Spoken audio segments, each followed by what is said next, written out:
तो हेलो दोस्तों, नमस्कार। कैसे हैं आप सब? आई होप आप सभी लोग बहुत ही अच्छे होने वाले हैं। तो दोस्तों, मैं हूं आशुतोष सिंह चौहान और आज हम लोग आ चुके हैं यहाँ पर आप लोगों को कुछ नई जानकारियाँ देने के लिए। जैसा कि दोस्तों हम लोगों ने अपने एक पहले वीडियो पे बात की थी कि अब आ चुका है सर्दियों का मौसम।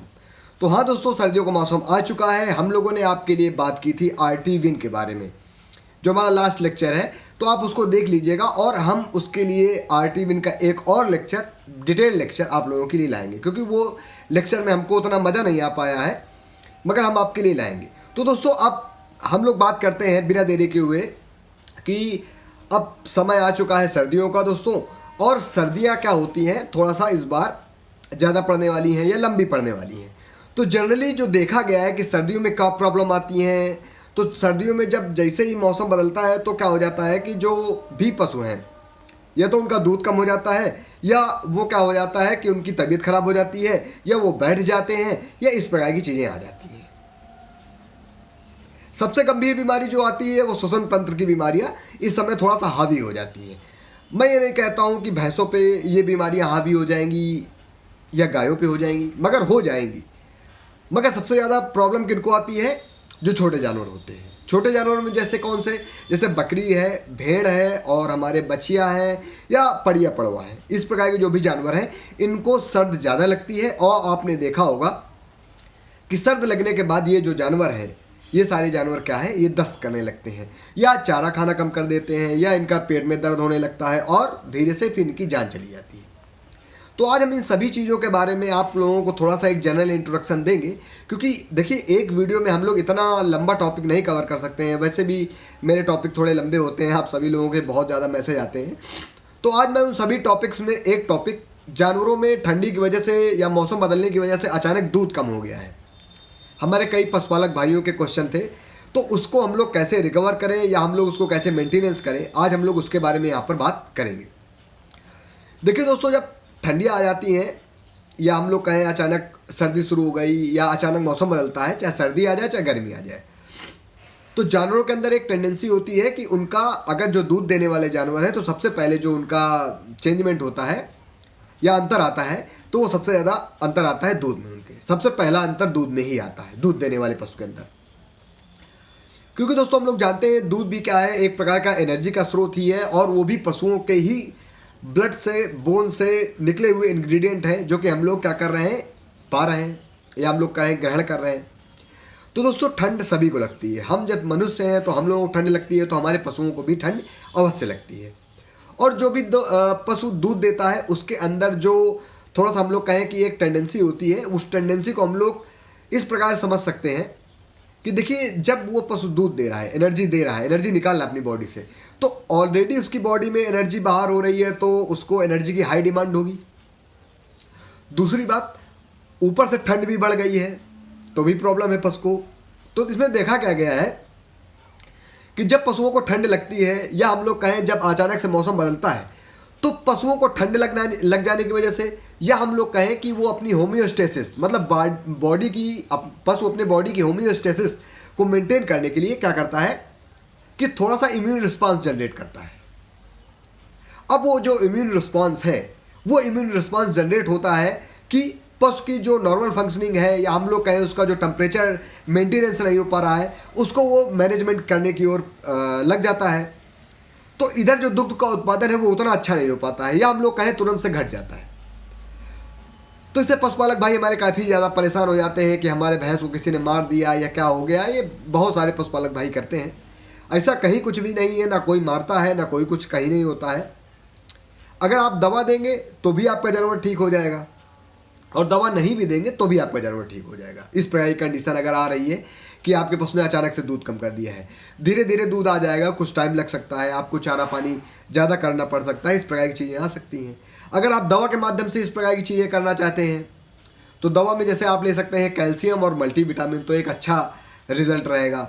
और अगर आप पैसे वाले पशुपालक हैं, मतलब आपके पास पैसा है और आपके जानवर बाहरी हैं, मतलब आपके जो जानवर हैं हाई नस्ल के जानवर हैं, या हम लोग कहें कि आप अपने पशुओं को तैयार कर रहे हैं, या आप पशुओं के शौकीन हैं, या एनिमल लवर हैं, तो क्या कर सकते हैं, आप अपने पशुओं को कैल्शियम, मल्टीविटामिन और न्यूरोकाइन का सिरप दे सकते हैं। अगर थोड़ा सा पैसा कम है, रिजल्ट भी आपको अच्छा चाहिए, तो आप कैल्शियम का सिरप ले सकते हैं 5 लीटर कोई एक, और एक न्यूरोकाइन का सिरप 1 लीटर का या आधा लीटर का, जितना आप अफोर्ड कर पाएँ अपने पशुओं के लिए उतना आप कर सकते हैं।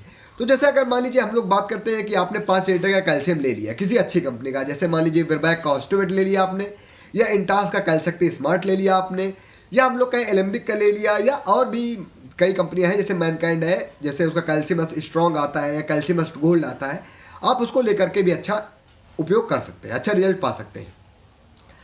यहाँ पर जो मैंने दूसरी चीज़ बताई है न्यूरोकाइन सिरप, वो मैंने यहाँ पर क्यों बताया है, देखिए न्यूरोकाइन सिरप दोस्तों बहुत पुराना सिरप है और ये नरवाइनल सिरप है, और ये एक अच्छा नरवाइनल सिरप है और सस्ता भी है। सबसे अच्छी बात है कि ये सस्ता भी है। तो दोस्तों अगर आप चाहते हैं कि आप नरवाइनल सिरप और कैल्शियम दे करके अपने पशुओं को मेंटेन रखना चाहते हैं, तो इस मौसम में सबसे अच्छी चीज़ वही है। देना कैसे है, अगर बड़ा जानवर है और ज़्यादा दूध दे रहा है, जैसे मान लीजिए 12 लीटर 15 लीटर दूध है उसके अंदर, भाई कई सारे जानवर होते हैं उनकी टेंडेंसी होती है, या हम लोग का हाइब्रिडाइजेशन होता है तो उनके अंदर टेंडेंसी होती है तो उतना ज़्यादा दूध दे देते हैं।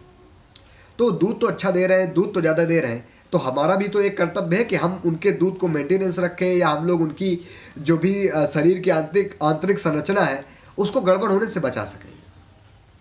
तो इन सभी चीज़ों का ध्यान रखते हुए दोस्तों आप लोग अगर कैल्शियम और मल्टी विटामिन ले लें तो अच्छा ही है।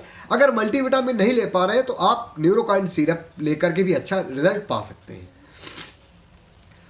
तो दोस्तों अब देना कैसे है, अगर 15-16 लीटर जानवर के आपके दूध है, या हम लोग कहें 10 लीटर के ऊपर आपके जानवर का दूध है, तो आप 100 ml सुबह 100 ml शाम कैल्शियम दे सकते हैं।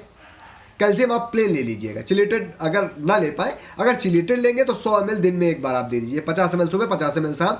अगर आप प्लेन कैल्शियम ले रहे हैं तो 100 ml सुबह 100 ml शाम आप दे सकते हैं। बात आई न्यूरोकाइन की, तो अगर बड़ा जानवर है तो न्यूरोकाइन आप 50 ml सुबह 50 ml शाम दे सकते हैं।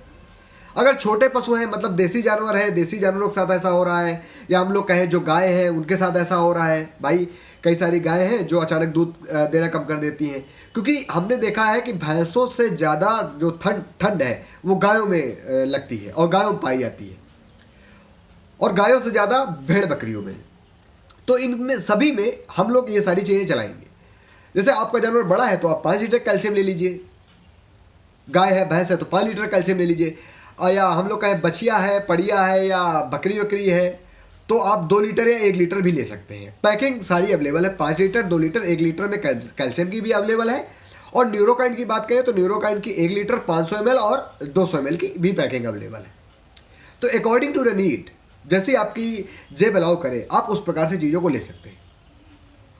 अब कैल्शियम लेने से आपके पशुओं में फ़ायदा क्या आएगा, पहली बात तो दूध की कमी नहीं होने पाएगी। दूसरी बात जो टेम्परेचर है, जो डिसबैलेंस हो रहा था ठंडियों के कारण, वो भी मेंटेन रहेगा। तीसरी बात क्या है, आपके पशुओं के अंदर जो भी आप लोग देखते होंगे कि जानवर बूढ़ा हो गया है तो बैठ गया है तो उठ नहीं पा रहा है, या उठने में बहुत तकलीफ हो रही है, या बैठ गया है तो बैठा ही रह गया है, तो इस प्रकार की सबसे बड़ी चीज़ें नहीं आएंगी। उसके बाद न्यूरोकाइन सिरप भी क्या है, इसी का हम लोग न्यूरोकाइन सिरप को यहाँ पर एज ए एडजुवेंट चला रहे हैं, क्योंकि देखिए भाई हम लोग फार्मासिस्ट हैं तो हम लोग नई नई टेक्निक डेवलप कर सकते हैं, हम लोग नई नई चीज़ें आपको ला सकते हैं, आपको बता सकते हैं और उनका अच्छा रिजल्ट आपको दे सकते हैं। हम लोग इसीलिए आप लोगों के मध्य आते हैं कि हम लोग कम पैसे में अपने पशुपालक भाइयों का पैसा बचाते हुए उन लोगों को और उनके जो भी पशु हैं उनको अग्रसायित करें। भारत देश का जो भी पशुवंश है या गोवंश है, हम लोग उसके संवर्धन के लिए प्रणबद्ध हैं, तो हम लोग इस प्रकार के प्रोग्राम चला रहे हैं। तो इस प्रकार की चीज़ें आप कर सकते हैं। अगर जैसे छोटा जानवर है, पड़िया आ गई हैं, या पड़िया है, बछिया है, इस प्रकार के जानवर आ गए हैं, तो उनको कैल्शियम आप लगभग 20 से 30 ml कैल्शियम सुबह या दिन में एक बार दे सकते हैं, क्योंकि वो दूध नहीं दे रहे हैं तो उनको 30 ml कैल्शियम दिन में एक बार ही देना है, और उनको लगभग 20 ml न्यूरोकाइन सुबह शाम आप दे सकते हैं। तो उनकी ग्रोथ भी अच्छी हो जाएगी और उनका बॉडी का जो शेप है वो भी अच्छा आएगा, और उनके जो ऑर्गन है वो भी अच्छे से डेवलप होना शुरू हो जाएंगे। अगर हम लोग बात करें कि जो भेड़ बकरियां हैं, तो भेड़ बकरियों वाले जो भी भाई हैं वो कैल्शियम और न्यूरोकाइन तो दे नहीं पाते हैं, क्योंकि उनके पास कई सारी भेड़ बकरियां होती हैं, तो वो सीधे इंजेक्शन लेते हैं, या हम लोग कहें कुछ इस प्रकार की टैबलेट या सिरप लेते हैं, जिससे उनका डायरिया और ये जो नाक बहाने वाली चीज़ें होती हैं वो कम हो जाती है।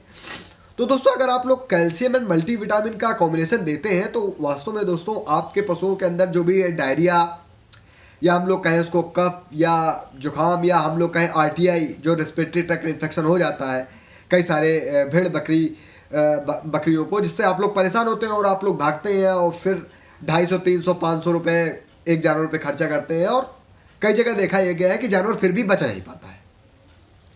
पेट दर्द भी अभी इस समय बहुत होगा, पीपीआर भी अब बढ़ेगा धीरे धीरे, तो इस प्रकार की चीज़ें आएंगी, तो आप इन सभी चीज़ों को इस प्रकार से मैनेज कर सकते हैं।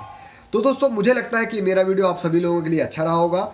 यहाँ पर ये मेरा पहला वीडियो है जहाँ पर हम लोगों ने गाय, भैंस, भेड़, बकरी और पड़िया पड़वा सभी की बात की है, बछिया बछवा सभी की बात की है। किसी भी पशु को हम लोगों ने छोड़ा नहीं है। यहाँ पर आप लोगों की जो भी मतलब कई सारे मैसेज आ रहे हैं, तो उन सभी मैसेज का हम लोगों ने एक ही वीडियो पे जवाब देने के लिए यहाँ पर ये सारी चीज़ें प्रस्तुत की है।